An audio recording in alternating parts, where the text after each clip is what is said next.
The opinions, beliefs, and viewpoints expressed on this podcast are those of the speakers and do not necessarily reflect the official policy or position of Trampoline Media. You are listening to Indian Teens Unfiltered, a trampoline media podcast where teenagers across India speak their mind about things that matter to them and issues close to their heart.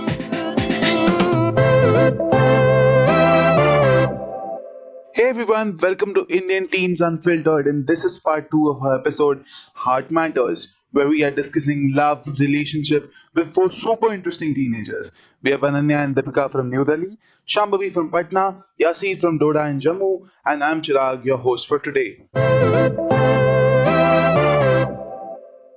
So in the last episode, we talked about crush, infatuation, and love. Today, let's start with the Haddi in the Kebab. Do your parents know about dating? Who are you dating? How does it go? So I guess let's start with Deepika because she had a really weird reaction while I was asking this question. So Deepika, go ahead. My parents have never found out that I'm dating someone. That's a good thing because you know that strict Indian brown parents, you don't tell them that you're dating someone or they'll kick your ass and kick you out of their houses. If you want to date people, you can. But just turn 18 or at least do your 12th. I'm like, sorry, dad, I have dated people at the age of 14. Please don't kick me out of your house. I think I'm the odd one out here. My parents are super supportive. My mom, she was really nice. She was open to understanding us, and I have been really lucky. She created an environment for me, at least, even for my sister, as the years came, to let us be open about our romantic relationship. Because I have had friends, they have gotten threatened with the fact that they are going to be sent to boarding school for it. Why? Because I think parents are just, first, one of the things that I heard so much is that somehow their reputation is going to be sullied for some reason if their girl or guy is roaming around with the opposite sex. My parents were like, if you think good about yourself and if your morals are strong and the choices that you make, you feel happy with them, you're good. I don't care what other people think. I want you to be honest with me. And if you're doing that, I don't care what you do. First of all, to be very straightforward about my relationship, my parents still don't know. I'll tell you why. My parents are very open to communication. Luckily, I'm very close to my mom and dad. My dad tells me about his relationships he had before mom, sitting in front of mom. So that's all cool here. I talk to my mom about everything, intimacy, sexual relationship, everything that's all well discussed. But why I haven't come across need to my parents, it's because it's a mutual decision of me and my partner that we want to tell them once at least we finish our higher education, that is till 12. After 12th, I'll be informing my parents. And I think they will be acting cool, but now why I don't want to tell them, it's because, you know, every Indian parents, the same mentality, they want you to settle down, have education, as earlier they mentioned. So I think it comes from a place of security that whether a girl or a boy, a daughter or a son, they want you to be good at studies and they might see a relationship as a distraction from your career. So that's why I haven't come across need to my parents, but hopefully soon I will. So I said, how does your family react to relationships or let's say dating? It's not accepted around here. Like, it's not for our society. People just expect us to turn some 22 and tell them we just like this girl and get married. That's all.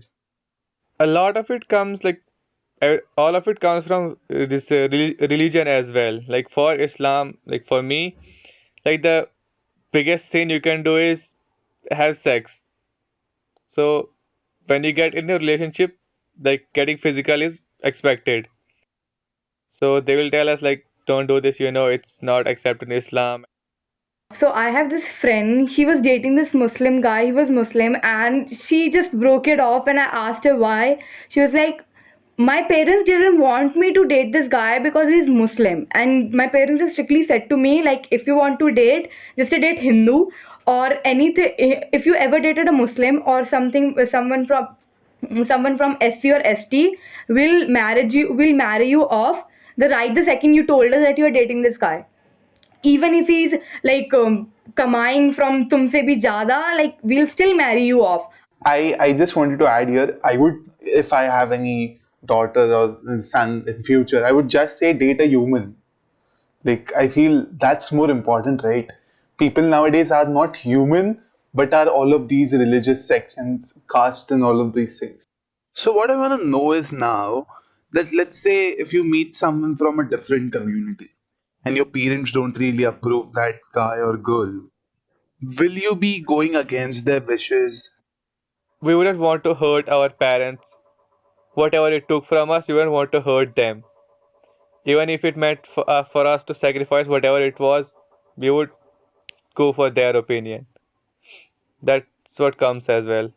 For most people, as far as I've heard, and I do not deny anything with Deepika and Shrag said, yes, it's be with a human. It's not about religion. But I'm a woman of faith and I'm of diverse faiths. Like in my family, we don't follow a single faith. We celebrate all cultures. We go to churches, mosques, mandirs, all of them. And never ever heard my parents say because he's that guy or that girl is Muslim or if from another religion, even from a different caste, even though they laugh about it because they have heard this. I've never heard them say this.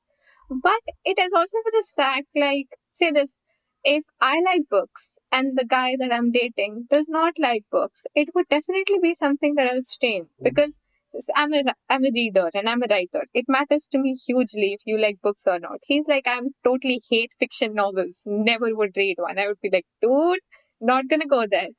For most people, it's about stereotypes and community, but it's a huge part of where that faith comes from. It's about togetherness, and faith is about being in that one community. Faith is family, right? A lot of Hindus or a lot of Catholics, they come together, and in that church or that convention, they find their people. And if you cannot do that with your significant other, if of course you're an atheist or you have a very lukewarm faith, it works for you, and then it's totally because what your parents believe and how you have to fight them. But if that's not the case, it then in that case it doesn't exactly become a stereotype, but something you have to consciously consider. We also have to look at it from a point where if you're looking for a partner in your life and you're looking for someone to instill that trust and be a part of your family, there's got to be someone who understands you. And if they're not of your faith, then it has to be a factor for yourself. That's your choice. But at the end of the day, it has to be your choice and no one else's. So how have you been managing your studies and your career and also a relationship on a side?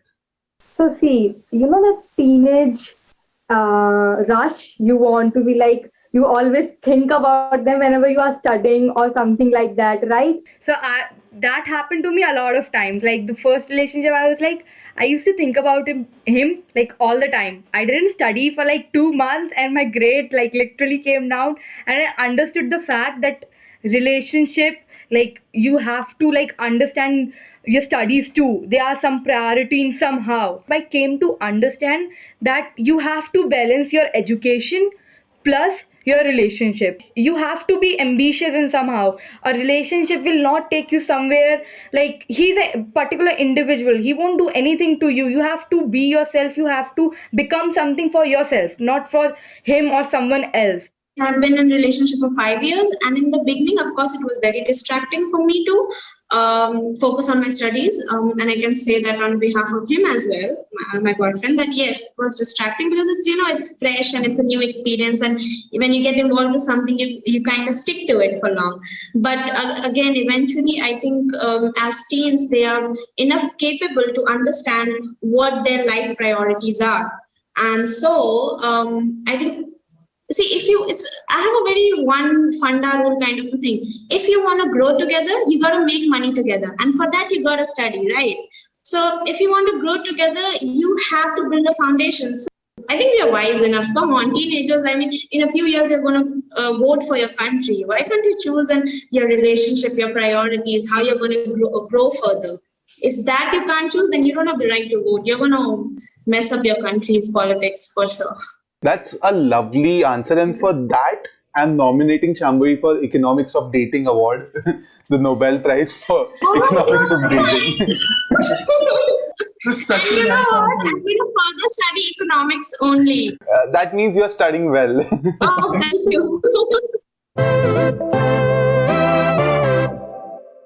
Now let's move on to schools, how was dating in schools? There is no rule in my school where it says that if you're dating a guy, you're gonna get expelled. But we have teachers who go in the hallways and say, "Tumhari mummy papa ko call lag jayega aaj," and they're really serious about this. Okay, they are like, we have no rule. There is nowhere written that you can't date a guy or roam around in the halls. But they are so judgmental. Some people are that they're gonna go ahead and they're gonna call our parents that this girl was roaming around with this guy, and there's this hypocrisy that goes around. With girls, they're gonna have their parents called up. With guys, they're going to be female teachers joking about the fact, oh my god, you were roaming around with this one there. And there's this sort of bigamy that roams around. If it's on the teachers, if you're really lucky, you're going to have that amazing teacher who you're going to trust in and you're going to talk to, and she is going to be teaching you and mentoring you. And if not, you might have a bad experience. But it's by no way that are we creating a safe space for teenagers to open up about this. Yes, I have to add something. You know, the moment you ask that question, that what perspective the school has about it, the first thing that came to my mind is like, I want to shout, "Pop, hey, pop!"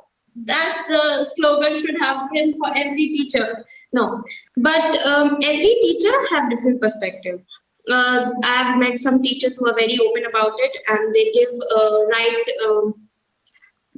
right choices to you, like, it completely depends upon you. And I have literally heard a teacher saying this to a boy, that, you know what, you're in a relationship, you should be put behind the bars. And I was like, what is she saying? It is not a crime. Let that be. Let him breathe, Baba. What is the problem with it? So I was like, these teachers need to be away from me. And that's why when I went into a relationship, when I slipped into a relationship, I didn't tell any of the teachers, nor any students. Some of my friends, close friends, knew about it. Imagine if all schools are like open about relationships. They're like, go on, carry on, date whoever you want to date. It's not gonna be a school anymore. So, as a matter of fact, I mean, they need to have some control. They can't be all open about it. Like, I would say if my school gave me, like, they said, do whatever you want to do. So, you understand what I'm saying? It would be totally different. So, what do you guys think schools should be doing? Like, what should be the solution or the measure? How should schools look at relationship differently? As Yasuf said, I agree with you. The decorum should be maintained, but at the same time, you should give each student their own space, knowing that we are in a co-ed school. A boy and a girl will interact, and it can be a healthy interaction, not just about relationships. Secondly, coming to measures, the first and the most important thing which is lacking in Indian society, according to me, is sex education. I know so many boys, and they would be mocking girls, their body shape, this one's fat, this one's this. Their thing, but where does this arise from? Where it is originated from? It's because they lack education.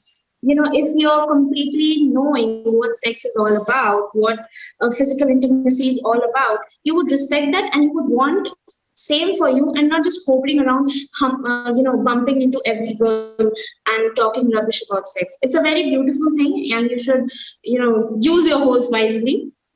Also, psychologically, if I'm being restricted from seeing a thing, if a box is kept in front of me and my parents tell me don't open that box, mentally I'll be 100% onto that thing, like what is there in that box. If you completely uncover it and show me what is there, the secret is all gone. So why do you want to, like, don't talk about sex, don't talk about periods? That, excites more, girl or a boy, just students in general. Very well said, Shambhavi. I guess it's time to wrap up now. So, anyone, any parting words? Yeah, yes, Ananya. I'll say it real quick. It was amazing meeting everyone and talking about this. Like, the thing is, I love being open here and hearing that it's not that I'm the only one who messed up so much and probably not going to mess up in the future. And I love that we have this platform to share this fact with, because I want people to hear this fact that teenage relationships, they are serious. Okay, it's as real as it can be for us. Even if people say that, okay, everything before 18 is not, it is real for us till that point where we are not who we are. And that is good, and that's okay. And acceptance is the first way where we can bring the change, or even change in the little mindsets, because at the end of the day, that's really matters. Everybody wants to be accepted and everybody wants to be happy. And if we all just start understanding each other, communicating the factors that relationships are real and teenagers are allowed to experiment a little, we're going to be all good and we'll be little close to peace. Just like Ananya said, yeah, it was really great to be open and talking to someone our own age with the pretty similar experiences. We got to know a lot, and yeah, about relationships. For me, relationship is something, no, an escape from the world, I would say. Most of the times, you have friends, you have stuff which you can't share even with your friends, with your closest friends. Parents, so yeah, they are totally a different kind of thing, and relationships helps you in that. Yeah, that's all for me. It's just something that allows you to share a lot of stuff. And yeah, physical relationships help a lot as well. Even a small hug with someone, it helps a lot. That's an amazing note to end on. Like, lovely. It summed up everything that we, talked. It was wonderful talking to you guys, and thank you for being so candid, Deepika, Yasir, Ananya, and Shambhavi. So now I have to plug in myself. If you guys like how the way I talk, you guys should definitely follow me on Instagram at need a funny username and suggest any funny usernames if you have. And for our listeners who wish to participate in the podcast or who would like to stay updated, please follow us on Instagram or Facebook or visit our website trampolinemedia.in. This is Chirag Kazai signing off. Indian Teens Unfiltered podcast has been created by Neha Jain and N. Doshi from Trampoline Media. This episode was hosted by Chirag Kajale and audio edited by Prosenjit. Intro music by Kevin MacLeod. This episode wouldn't have been possible without our crowdfunding producers Michelle and Helen Kahos and Sunil Doshi. A big thank you to Harsh Takru, Vibhor Gupta, Tanya Chopra, Amit and Deepthi Gupta, Geeta and Rohit Jain, and everyone else who generously contributed and helped sustain this podcast.